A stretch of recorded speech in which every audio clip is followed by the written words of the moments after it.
Good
morning, ma'am. Good morning. Good morning, ma'am. Good morning, ma'am. Good morning.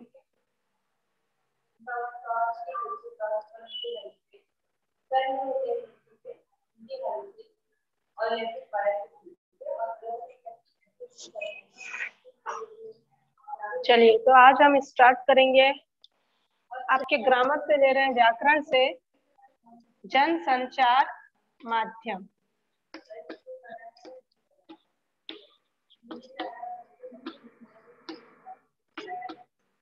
आज का topic है हमारा जनसंचार माध्यम। तो मैं आपको इसको पढ़ाने के लिए फोटो क्लिक करती हूँ ग्रुप में, फिर आप देखिएगा।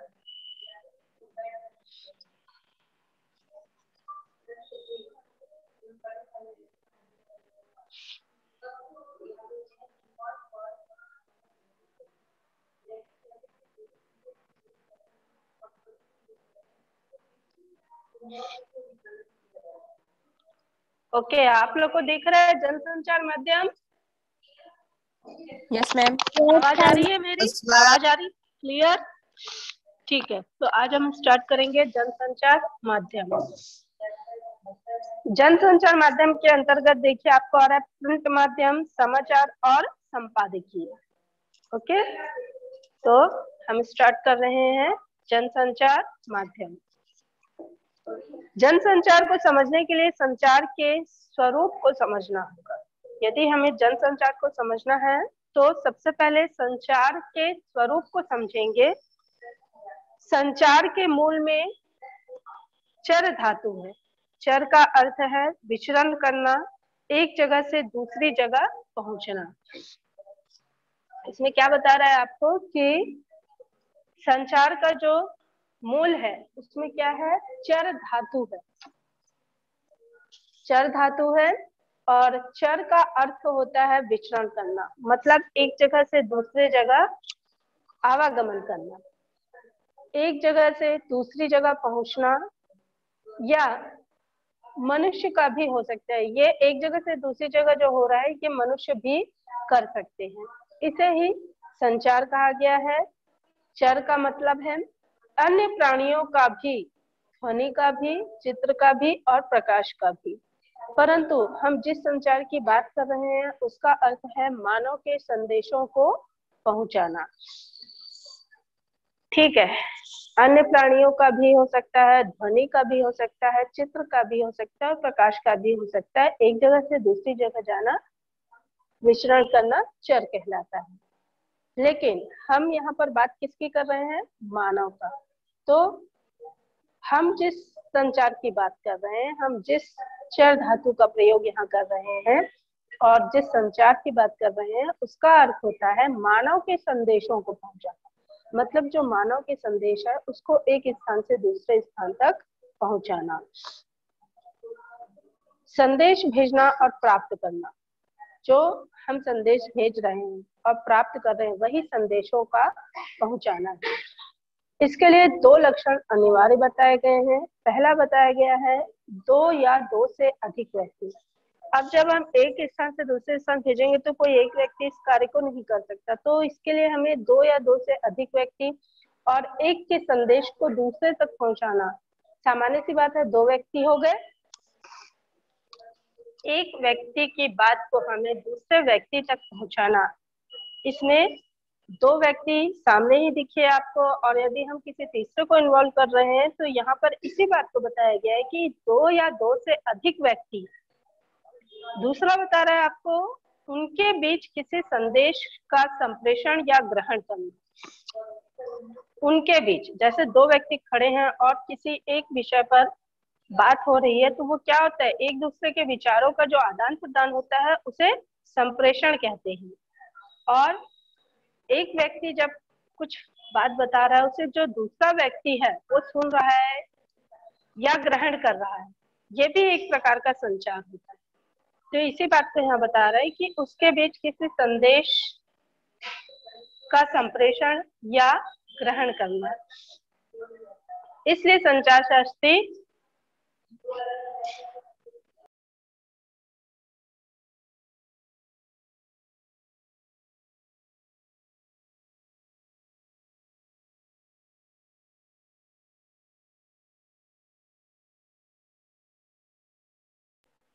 हाँ, तो हम कहाँ पर थे? इसलिए संचार शास्त्री विल्बर श्रम ने कहा है। कौन है जो संचार शास्त्री, उनका नाम क्या बताया? विल्बर श्रम। इन्होंने कहा है कि संचार अनुभवों की साझेदारी है। जो संचार होता है वो अनुभव के आधार पर की गई साझेदारी है।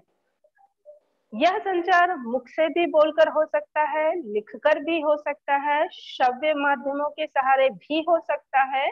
इसलिए संचार की परिभाषा इस प्रकार की जा सकती है कि सूचनाओं, विचारों और भावनाओं को लिखित, मौखिक या दृश्य श्रव्य माध्यमों के जरिए सफलतापूर्वक एक जगह से दूसरी जगह पहुंचाना ही संचार है। देखिए, जो हम संचार कर रहे हैं उसे हम बोलकर भी कर सकते हैं, लिखकर भी कर सकते हैं, और यह सुनने के माध्यम से भी हो सकता है। इसलिए संचार की जो परिभाषा बताई गई है वो बताई गई है कि सूचनाओं, विचारों और भावनाओं को किस किस रूप में, लिखित, मौखिक या दृश्य श्रव्य माध्यमों, मतलब देखने और सुनने, इन माध्यमों के जरिए सफलतापूर्वक एक जगह से दूसरी जगह पहुंचना ही संचार है। ये समझ आया आपको? फिर आपको बता रहा है। Yes ma'am. Yes ma'am. Okay, अब हम देखते हैं संचार माध्यम से आप क्या समझते हैं। यहाँ पर क्या बता रहा है आपको कि संचार माध्यम से आप क्या समझे।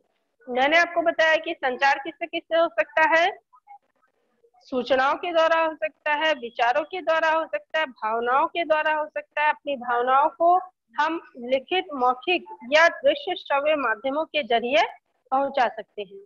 यहाँ पर बोल रहा है कि संचार से आप क्या समझते हैं। तो संचार स्वयं में एक प्रक्रिया है। कैसी प्रक्रिया है? कि एक जगह से दूसरी जगह पहुंचने की प्रक्रिया है। जब भी संचार होता है तो हम एक जगह से दूसरी जगह उस संचार को पहुंचाते हैं। ये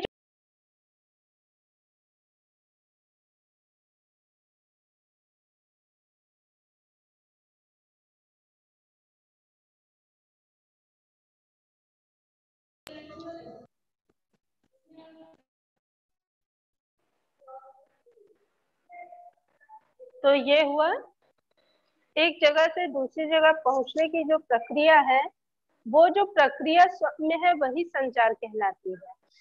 यह प्रक्रिया प्रायः किसी प्राकृतिक माध्यम के सहारे गति करती है। जैसे हम बोलते हैं तो ध्वनि तरंगे और वायु तरंगों के सहारे से हमारी बात पहुंचती है। इसी प्रकार प्रकाश तरंगे हमारे स्पर्श, संवेदन, इशारे आदि भी संचार के माध्यम बनते हैं, परंतु हम इन मूल कारकों को संचार माध्यम नहीं कहते हैं, पर ये मूल कारक में नहीं आते हैं। संचार माध्यमों से आशय है वे उपकरण या साधन जो हमारे संदेश को पहुंचाते हैं, जैसे समाचार पत्र, film, telephone, radio, Doordarshan, internet इत्यादि। देखिए, जो समाचार पत्र है उनसे भी हमें बहुत सारे समाचार हमें ज्ञात होते हैं। हम जब सुबह न्यूज़पेपर पढ़ते हैं तो उसमें हमें बहुत ऐसी बातें पता चलती है जो हमें नहीं मालूम होती। तो ये क्या हुआ, एक प्रकार का संचार है जो आप तक पहुंच रहा है। दूसरा है संदेश, फिल्म बताया गया है, फिल्म के द्वारा भी आपको अनेकों संदेश मिल जाते हैं। फिर बता रहा है टेलीफोन, टेलीफोन से भी हम अपने विचारों को एक स्थान से दूसरे स्थान, मतलब हम फोन में बात कर रहे हैं तो दूसरे को फोन में हमारे विचार समझ आते हैं, हम बोलकर उसे बताते हैं। फिर बता रहा है आपको रेडियो, रेडियो भी संचार का एक अच्छा माध्यम है। दूरदर्शन के द्वारा भी हमें बहुत सारी बातें बताई जाती है। इंटरनेट भी एक अच्छा सफल कारक बना है इसका संचार माध्यम का। अब आपको बता रहा है संचार के मूल तत्वों पर विचार कीजिए। अब संचार के मूल तत्व कौन कौन से हैं? तो संचार के 4 तरह के मूल तत्व बताया है आपको। संचारक या स्रोत, संदेश या कूटीकरण, संदेश या कूटवाचन, और लास्ट बताया है प्राप्तकर्ता। तो जो संचार या स्रोत है, तो संदेश देने के बारे में सोचना, मतलब हम अपने जो संचारक या स्रोत, सबसे पहला पॉइंट बता रही हूँ, संचारक या स्रोत, संदेश देने के बारे में सोचना, मतलब हम किसी को संदेश देना चाहते हैं तो उसके बारे में सबसे पहले हम सोचते हैं, क्या सोचते हैं कि संदेश हमें क्या देना है। फिर दूसरा होता है इसमें क्रिया, संदेश का कूटीकरण, एनकोडिंग या भाषाबद्ध करना, हम जिस संदेश को देना चाहते हैं उसे लिखकर या अपने शब्दों में भाषाबद्ध करते हैं उसे, इस क्रिया को संदेश का कूटीकरण कहते हैं। फिर आपको बता रहा है संदेश का कूटवाचन, डिकोडिंग या भाषा ग्रहण करना, मतलब उस संदेश को फिर हम पढ़कर देखते हैं कि हमें वो संदेश खुद समझ आ रहा है कि नहीं, हमने जिस भाषा में भी लिखा है, यदि हम उस संदेश को भेजते हैं तो उसे प्राप्तकर्ता पढ़कर समझ लेगा या नहीं। तो ये होता है संदेश का कूटवाचन करना। फिर प्राप्तकर्ता है, अब प्राप्तकर्ता को संदेश को समझना तथा प्रतिक्रिया करना, इस प्रक्रिया को करते हैं। अब प्राप्तकर्ता के पास जाएगा तो फिर वो वही उस क्रिया को करता है कि वह पहले संदेश पढ़ता है, फिर उसका कूटीकरण करता है, फिर उसमें वह कूटवाचन लाता है संदेश में, वह उस संदेश को ग्रहण करता है, उसके बाद वह उसका प्रतिक्रिया जिसने भी संदेश भेजा है उसे देता है। यहाँ तक समझ आया आपको संचार के मूल तत्व? Yes ma'am. Yes ma'am. Yes ma'am. चलिए हम इसे देखते हैं।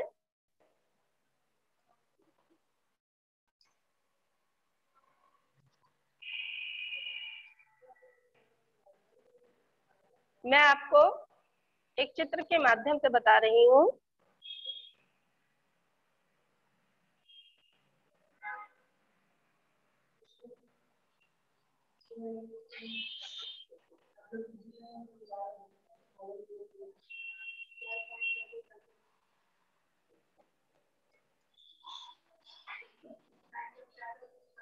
देखिए, हमने यहाँ बनाया संदेश संचार, ये हमारा डायग्राम है, आपको समझ आ रहा है? Yes ma'am. बोर्ड में समझ आ रहा है? ये संदेश संचार है, ठीक? Yes, सबसे ma'am. पहले हम इसका संचार करता, जो संचार बना रहा है, ठीक, जो संदेश भेजेगा उसे हम क्या कहेंगे? संचार करता। क्लियर? इसके बाद इस संचारकर्ता ने संदेश लिखा, उसका सबसे पहले क्या कर रहा है? कूट द्वारा संप्रेषण कर रहा है। कूट द्वारा संप्रेषण। क्लियर? इसके बाद अब ये इसका कूटवाचन करेगा। कूटवाचन करेगा, फिर कूटवाचन के बाद ये क्या करेगा, प्राप्तकर्ता के पास जाएगा। ये फिर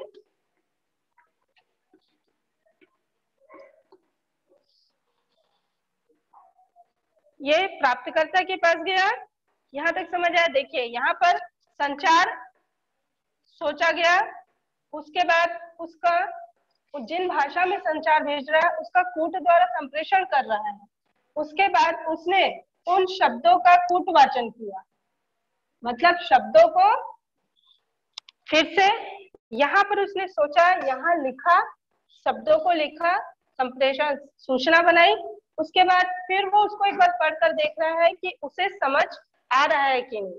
यदि उसे समझ आ रहा है तो वह इस प्रक्रिया में क्या कर रहा है, प्राप्तकर्ता के पास भेज दिया। ठीक, प्राप्तकर्ता ने पढ़ा और पढ़ने के बाद फिर क्या किया उसने, प्रतिक्रिया, अपनी प्रतिक्रिया, जो भी प्राप्तकर्ता की प्रतिक्रिया थी, जो भी उसको संदेश समझ आया, उसने संचारकर्ता। डायग्राम आपको सबसे पहले हमने, मान लीजिए संचारकर्ता हम हैं, तो हमने पहले संदेश को सोचा, सोचने के बाद भाषाबद्ध किया, उसे लिखा, लिखने के बाद उन शब्दों का हमने कूटवाचन किया, मतलब उन शब्दों को हमने खुद पढ़कर देखा कि हमें समझ आ रहा है कि नहीं। उसके बाद हम प्राप्तकर्ता को भेज दिए, मतलब जिसे हमें भेजना है वो संदेश उसे हमने भेजा। फिर प्राप्तकर्ता ने उन संदेशों को पढ़ा और पढ़ने के बाद जो भी प्रतिक्रिया थी वो वापस संचारकर्ता के पास आ गई। आपको ये समझ आया संचार माध्यम का टेबल? Yes ma'am. क्लियर हुआ? Yes ma'am. ओके।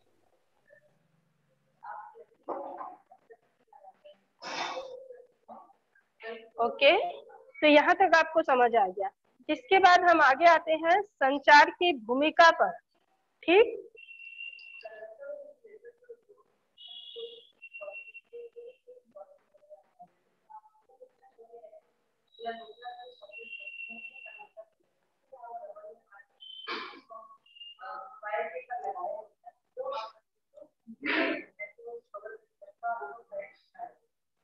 देखिए अब संचार की भूमिका।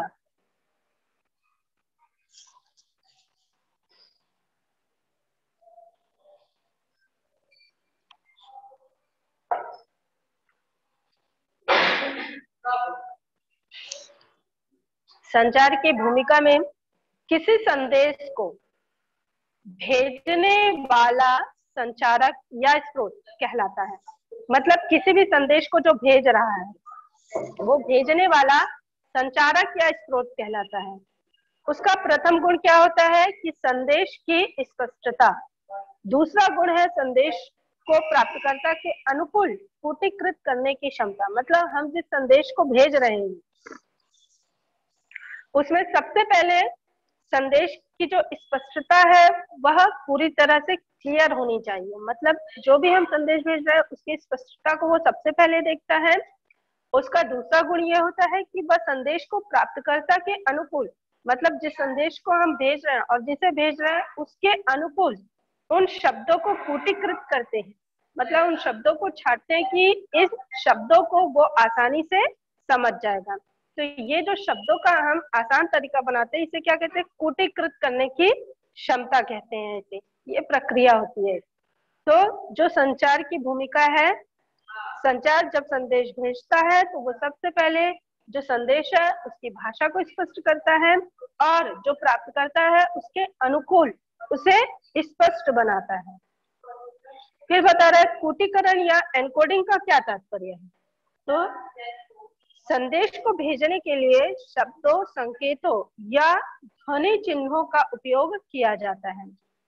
अब संदेश को भेजने के लिए हम किसका प्रयोग करते हैं, शब्दों का भी कर सकते हैं या आप किसी संकेत के माध्यम से भी संदेश भेज सकते हैं। ध्वनि चित्रों के माध्यम से भी हम संदेश भेजते हैं। इसका भी उपयोग इस संदेश में हम कर सकते हैं।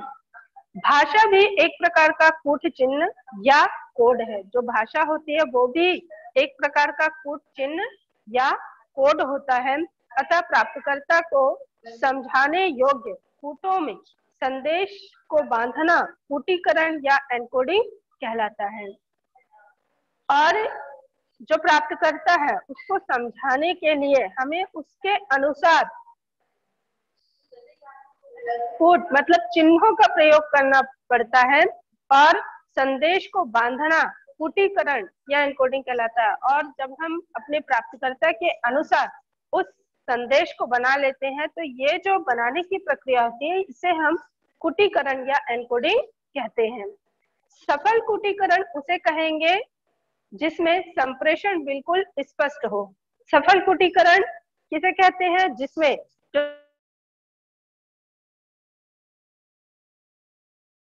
हो प्राप्तकर्ता संदेश को उसी रूप से ग्रहण करे, और जो संदेश रहता है, जो संचारक है जो संदेश भेज रहा है वह बिल्कुल स्पष्ट हो, और जो संदेश भेज रहे हैं उसे और संदेश जिसके लिए है उसे भी उसको उसी रूप में ग्रहण करना आना चाहिए। ये भी एक इम्पोर्टेंट बात होती है संचारक में कि हम जो संदेश भेज रहे हैं वो हमारे प्राप्तकर्ता को हमारी ही भाषा में समझ आ जाए। कूटवाचन या डिकोडिंग से आप क्या समझते हैं? तो जो कूटीकरण की जो उल्टी प्रक्रिया होती है उसे कूटवाचन कहलाती है। इसके माध्यम से संदेश का प्राप्तकर्ता कूट चिन्हों में बंधे संदेश समझता है। इसके लिए आवश्यक है कि प्राप्तकर्ता भी कोड का वही अर्थ समझता हो जो कि संचारक समझता है। जैसे हमने एक कोड बनाया किसी शब्द के लिए, तो उस कोड का जो संदेश लिख रहा है उसे तो जानकारी है, पर जो प्राप्तकर्ता है उसे भी उस कोड की जानकारी होनी चाहिए। तो ये सफल संचारक कहलाता है। यही बता रहा है कि कूटवाचन या डिकोडिंग मतलब जिस शब्द को जो संदेश लिख रहा है उसने उस संदेश को समझा और उसका प्रयोग किया, वही क्रिया यदि प्राप्तकर्ता भी कर रहा है तो यह कूटवाचन कहलाता है, जिसे हम डिकोडिंग भी कहते हैं। इसके बाद आपको बता रहा है कि संदेश, प्रतिक्रिया या फीडबैक किसे कहते हैं, उसका महत्व स्पष्ट कीजिए। तो मैंने आपको बताया था कि कूटीकृत संदेश के पहुंचने पर प्राप्तकर्ता अपनी प्रतिक्रिया प्रकट करता है, यह आवश्यक है। इसी से पता चलता है कि संचारक या संदेश प्राप्तकर्ता तक पहुंच गया है और ठीक पहुंच गया। हम किसी को संदेश लिख रहे हैं या दे रहे हैं, तो जब प्राप्तकर्ता को वह संदेश मिल जाता है और संदेश मिलने के बाद यदि वो फिर हमें बताता है कि आपका संदेश हमें मिल गया और मैंने समझ लिया है, जब उसका वो बताता है संचारक को, प्राप्तकर्ता जब संचारक को बताता है तो इस क्रिया को हम फीडबैक कहते हैं। मतलब कि उसे बताया जा रहा है कि तुम्हारे द्वारा संदेश हम तक पहुंच गया है, तो ये क्या होता है? फीडबैक। शोर से क्या आशय है? तो संचार प्रक्रिया में किसी प्रकार की भी बाधा आ जाए तो उसे शोर या नॉइस कहते हैं। यदि संचार प्रक्रिया में किसी प्रकार की भी बाधा आ जाती है तो उसे शोर कहा जाता है। यह बाधा संचारक की मानसिक अस्पष्टता या अनिच्छा को लेकर भी हो सकती है। ठीक कूटीकृत न कर पाने के कारण भी हो सकती है। मतलब जब हम संदेश दिए और जो प्राप्त करता है वह उसका यदि प्रतिक्रिया नहीं दे रहा, फीडबैक नहीं कर रहा है या उसे समझने में दिक्कत हो रही है, तो ये इस प्रकार के जो व्यवधान उत्पन्न होते हैं इसे हम बाधा कहते हैं, शोर कहते हैं। गलत कूटवाचन के कारण भी हो सकता है और कभी कभी गलत शब्दों के प्रयोग के कारण भी हमारे जो संदेश है वो प्राप्तकर्ता को समझ नहीं आते हैं, और प्राप्तकर्ता की अक्षमता, तकनीकी खराबी, आसपास के शोर के कारण भी हो सकता है, और आसपास की जो गतिविधियां होती है उसके कारण भी संदेश में जो बाधा पड़ती है वो भी शोर के ही अंतर्गत आता है, उसे भी शोर कहा जाता है। तो आप यहाँ तक क्लियर हो गए? यहाँ तक समझ आया बेटा आपको? Yes ma'am. Yes ma'am.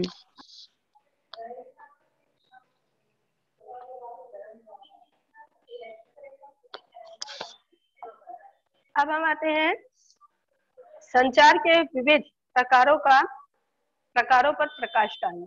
ठीक है, अभी तक हमने संदेश को जो भेजने की क्रिया थी, जो प्रक्रिया थी, जो भी था, और जो फीडबैक था, जो शोर था, जो बाधा उत्पन्न होती है, उनके बारे में अभी हमने पढ़ा।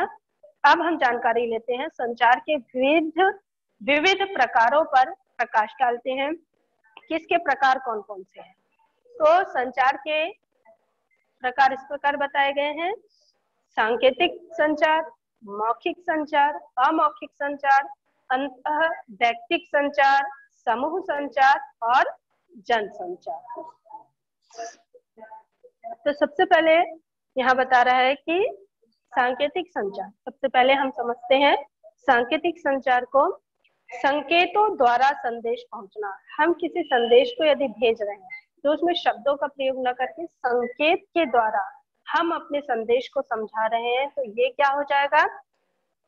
सांकेतिक संचार के अंतर्गत होगा। मनुष्य का हाथ जोड़ना, पांव छूना, हाथ मिलाना, मुट्ठी कसना, सिग्नल देना, हरी बत्ती आदि सांकेतिक संचार है। तो इस प्रकार से यदि हम मनुष्य का हाथ जोड़ते हुए चित्र बना रहे हैं, पांव छूना, ये संकेत के द्वारा हम बता रहे हैं, तो ये सब किसके अंतर्गत आएगा? सांकेतिक संचार के अंतर्गत आता है। इससे मनुष्य अपने अंगों का या अन्य उपकरणों का भी प्रयोग करता है। मतलब जो भी संकेत के माध्यम से, हम जिस भी संकेत के माध्यम से अपने संदेश को संकेतों के द्वारा बता रहे हैं, तो ये जो संचार होगा ये हमारे सांकेतिक संचार के अंतर्गत आएगा। फिर बता रहा है आपको मौखिक संचार का क्या आशय है।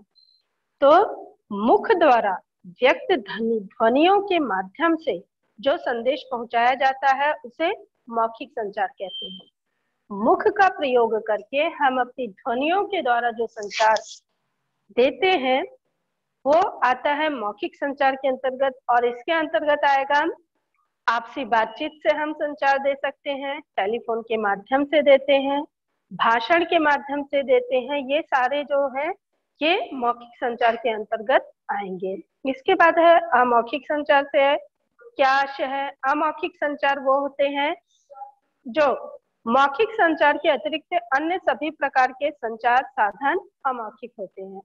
मौखिक संचार में जो बताया है आपको, बातचीत, आपसी बातचीत, टेलीफोन, भाषण देना, ये मौखिक संचार। और इसके अलावा जो भी संचार माध्यम है वो सारे अमौखिक संचार के अंतर्गत आ जाएंगे।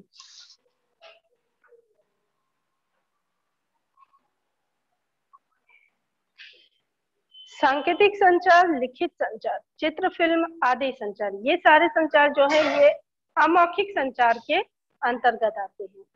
अब आपको बताया जा रहा है कि अंतःवैयक्तिक संचार का क्या आशय है। तो समझते हैं अंतःवैयक्तिक संचार का आशय है कि एक व्यक्ति का अपने आप से बातचीत करना। जब एक व्यक्ति, जैसे एक कवि अपने आप से बातचीत करता है और उन बातचीत के माध्यम से जो उसके अंदर भावनाएं होती है उसे वह भाषाबद्ध करता है, ये होता है अंतःवैयक्तिक संचार। ओके, प्राय मनुष्य अकेला होने पर भी अपने से बातचीत करता है। वह भाषा या स्मृतियों, गीतों आदि के माध्यम से स्वयं को व्यक्त करता है। ऐसा संचार वैयक्तिक संचार होता है, इसलिए इसे अंतःवैयक्तिक संचार कहते हैं। डायरी लेखन, आत्मपरक व्यक्तिक कविताएं भी अंतःवैयक्तिक संचार के अंग कहे जाते हैं। तो यहाँ तक हमने पढ़ा अंतःवैयक्तिक संचार। आपको ये समझ आ गया होगा? यहाँ तक समझ आया आपको? Yes ma'am. Yes ma'am. Yes, ma'am. Yes ma'am.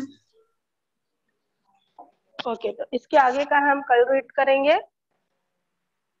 कल फिर संचार के ही बारे में कल हम जानेंगे। अभी तो हम संचार के बारे में जान रहे हैं, कल हम जानेंगे जनसंचार। ओके, हमारा टॉपिक ही है जनसंचार माध्यम। तो अभी यहाँ तक हमने संचार माध्यम को समझा। कल हम नेक्स्ट पीरियड में, कल तो पीरियड नहीं हुआ, नेक्स्ट पीरियड में हम जनसंचार माध्यम तक पहुंच जाएंगे। ओके, और यदि किसी को कोई डाउट है तो वो मुझसे व्हाट्सएप ग्रुप में बोल सकते हैं। ओके। यहाँ पर हम मीटिंग को एंड कर रहे हैं।